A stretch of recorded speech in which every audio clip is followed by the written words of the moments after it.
Hey, what's up guys? My name is Cherno. Welcome back to my game engine series. So, last time we talked about the entire scope of this series and what exactly we were doing. Make sure you watch that planning video there. And as I explained in that video, I don't really want to be planning too much too quickly in the beginning because, I actually would like to kind of do that. I would like to have just 10 episodes of just planning and just figuring everything out because this is such a large project. You guys have to realize just how big of a project this is.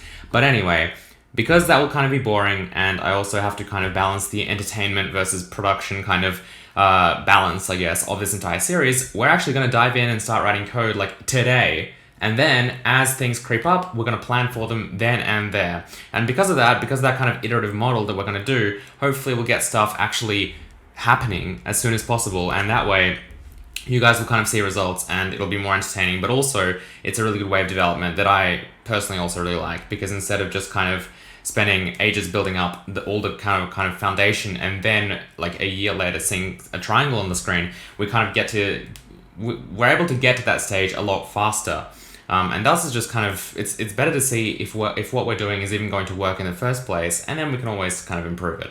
Anyway, without much further ado, I was spending this entire week kind of planning this series, and that's why I kind of just realized exactly how much is involved here, and there's a bunch of like opinions that I really want to share with you guys in probably the coming weeks, because the way that we do this is going to kind of impact the series, because we either see something on the screen quickly or we wait longer and then get benefits further down the line. But anyway, again, I don't want to talk about planning today, so that's just kind of just some loose things on my mind.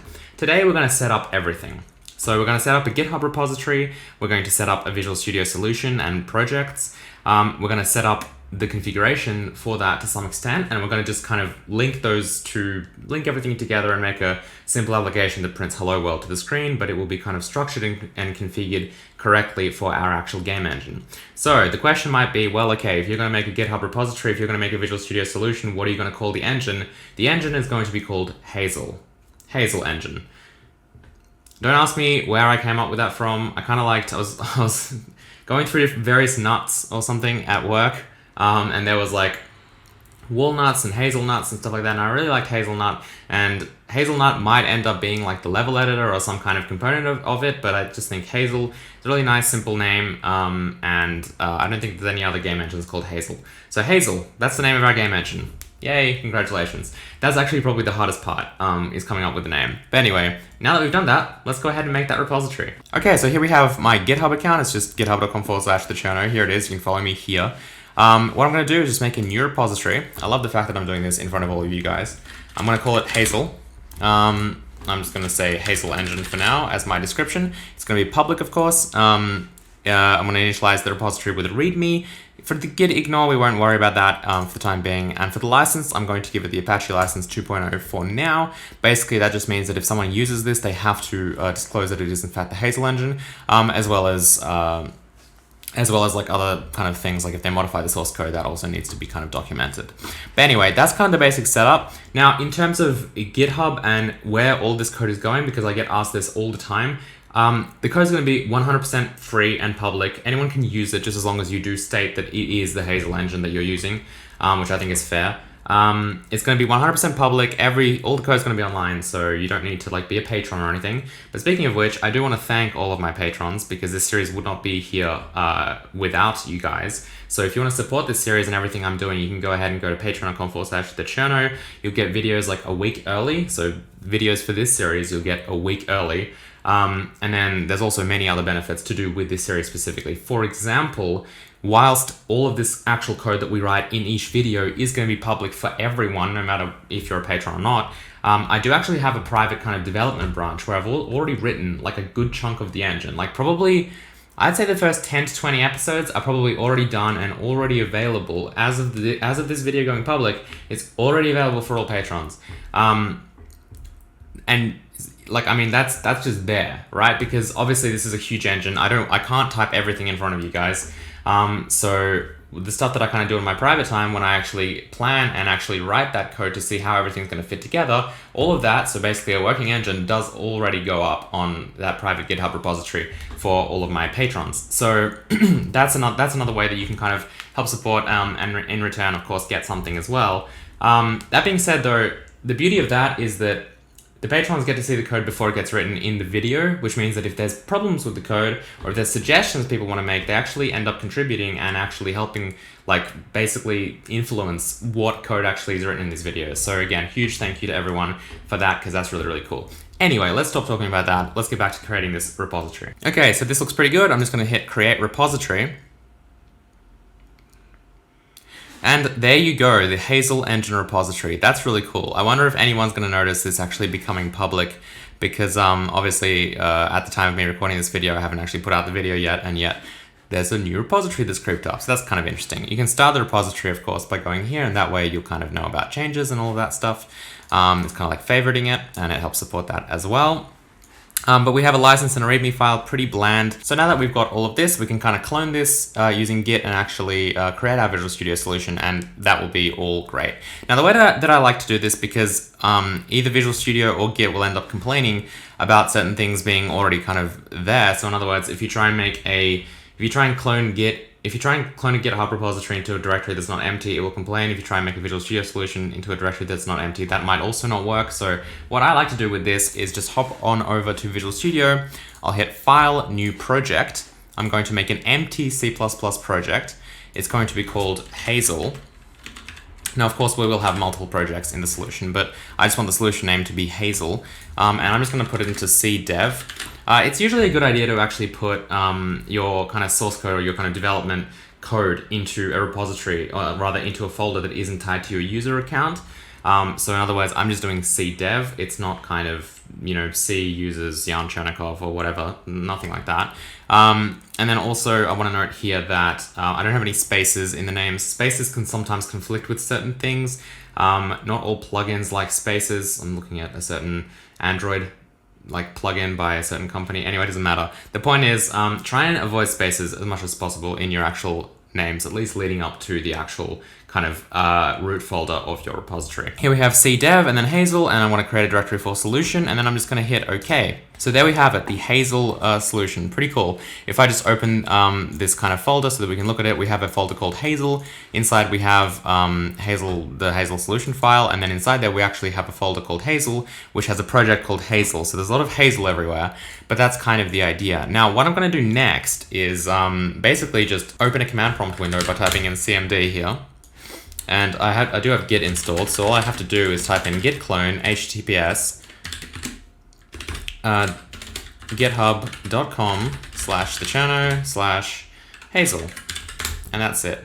Now, of course, Hazel doesn't exist. Sorry, I forgot that I'm already in here, so we can just call it I don't know, Git or something. It's just going to clone it into a folder. I don't really care where it is, because what I'm going to do next is actually go into this folder. I'm going to make sure that I look at hidden items. This is the .git folder that we care about. And I'm going to cut this and actually put it into Hazel over here, right? And then delete that Git folder. Now, this is what we end up with. So basically what I've done is I've managed to clone that Git repository into a folder that was not, in fact, empty. And you can see that this contains our license and README file that we created kind of through that GitHub repository, but then we've also got all of our stuff here, which is also really important. I'm sure there might be a better way of doing this, but this is just the way I do it. Not a big deal. Basically, all we want is we want to create a Visual Studio solution and a Git repository in the same directory, so I've just done it manually like that. Okay, cool. Anyway, now that that's done, we can move on to actually setting up our project. So what I have here, as you can kind of see, is essentially a Hazel project file and then a Hazel solution. Now, our solution is going to contain more than just the engine, right? Hazel is our engine. What we want to do is actually build that into a dynamic link library, into a DLL, right? On Windows, at least, it's going to be a DLL file. And then what we want to actually do is create some kind of external application project that will be an executable, so on Windows, a .exe file. And then we want to actually link that engine into our exe file. Now, there's two ways of doing this primarily. You could use a static library or you could use a dynamic library. My C++ series has an excellent video about the differences between dynamic and static linking, and also all about dynamic and static libraries. So check that out if you're not sure what the differences are.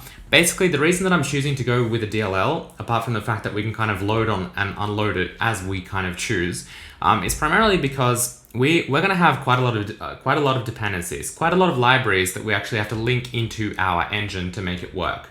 If we go with a static library, and we ignore the fact that you can kind of create fat static libraries, but that's kind of dodgy. So if you look at traditional static linking, basically what it means is that all of our dependent libraries that we actually have to link that into our game.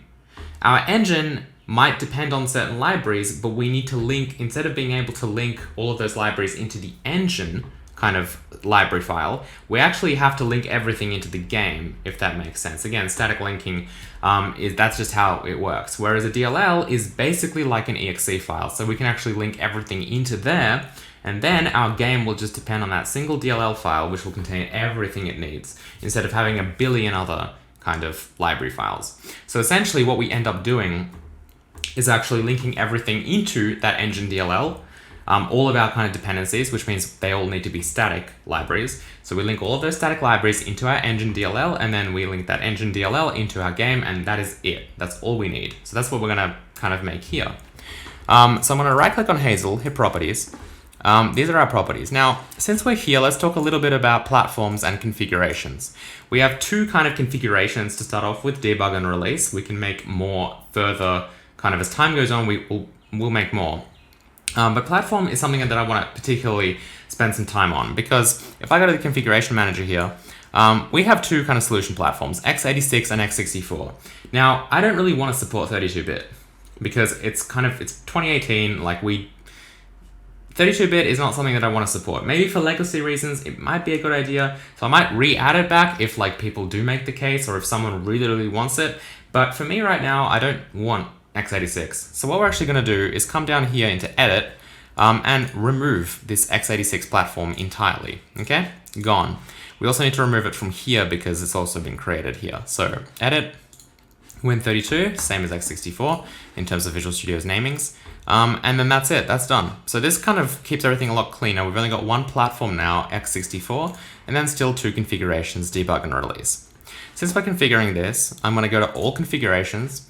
I'm going to change the configuration type. This is the big kind of change from exe to DLL, right? Dynamic library. That's a very important change because now, instead of this building an exe file, it builds a DLL. I'm going to keep the Windows SDK where it is, as well as the Visual Studio version at 2017, which is v141. So it's very important that you guys download Visual Studio. I do have a video on how to set up C++ on Windows. I suggest you watch that. I didn't want to spend today setting up and installing Visual Studio. I think you guys should be already pretty familiar with that. This is quite an advanced series, and if I start doing things like telling you how to install Visual Studio, we'll be here for decades. So please look at my other videos for kind of tips, I guess, also will help with setting up C++ in general. But that being said, Visual Studio 2017, we are going to primarily target C++ 17. So lots of modern kind of stuff there, and we definitely need Visual Studio 2017 for that support. So the two other things I want to set up here really are the output directory and the intermediate directory, because Visual Studio's default setup is not very good. If you kind of look at my video that I'll link up there, which is kind of the best way to set up C++ for Visual Studio projects, this is going to be kind of based on that, but I've changed a little bit. So really what we want to do is, this is all fine, but I kind of want to make a folder in the solution directory called bin. Everything is going to go there, everything. All of our binaries, all of our libraries, all of our kind of projects that we have in the solution, everything is going to go in bin. And I'm actually going to separate this by the actual configuration. So I'm going to say configuration, which means debug or release in this case, and then a hyphen or a dash, and then the platform. Okay, so this will be something like, in this case, debug, x64. I don't want to split this up into two different directories because I don't want like this massive folder hierarchy. And then in this case, it's just going to be the project name. And that's it, right? So what this is going to do is, for this Hazel DLL file, it's going to put it in bin, debug x64, and then hazel.dll. Oh, sorry, and then hazel, and then hazel.dll. And we'll leave a slash at the end of that. I want to copy this and paste it into the intermediate directory. Now there's two ways that I kind of do this. You can just add another folder called bin.int, but I don't really like having too many folders at that core kind of root solution directory. So what I do is I end up just kind of doing bin and then /int, which just stands for intermediates. So these are kind of all the files that Visual Studio needs to create, like the OBJ files, for example, when it's actually compiling our code. Definitely safe to delete once it's been compiled. We don't want to put it into the same directory as bin necessarily, because bin has kind of all of our actual stuff in it. In fact, that's why I don't like doing this. In fact, I might not actually do this, because it's nice to just be able to copy and paste that bin folder and it has everything you need. So I might just say bin, -int or something like that, which just basically means that I can delete that directory if I want. And if I just want to copy and paste bin somewhere because I want all my binaries, I don't have to actually manually go in there and delete the intermediate directory to kind of keep the file size low. So this actually might be better. Okay, cool. There we go. That stuff is all pretty good. Let's hit OK. Next thing I'm going to do is right click on my solution file and hit add new project. Now here I'm going to add an actual game project basically. So we have our engine, but now we need an application that will use our engine. So I'm going to call this sandbox, and it's just going to go into cdev Hazel. We might move it into a directory further along the way, like, examples or like sandbox projects or something like that once we have a few, but for now, sandbox will be fine. Okay. Now, once Visual Studio creates that, I want to copy a lot of the settings from here. So, of course, it's made its own platform, which is really annoying, and we might actually have to do this every time. I should have done this later, but we'll because we're using Visual Studio's templates, but we'll get rid of x86 again quickly. Hazel should still be fine, yeah. And then we'll get rid of Win32. Okay, that stuff is gone. All configurations, I'm just going to copy and paste this output directory, and then also this intermediate directory. And then, of course, sandbox will actually be an exe file. Okay, cool. And that's really all we have to do for now. So let's hit OK.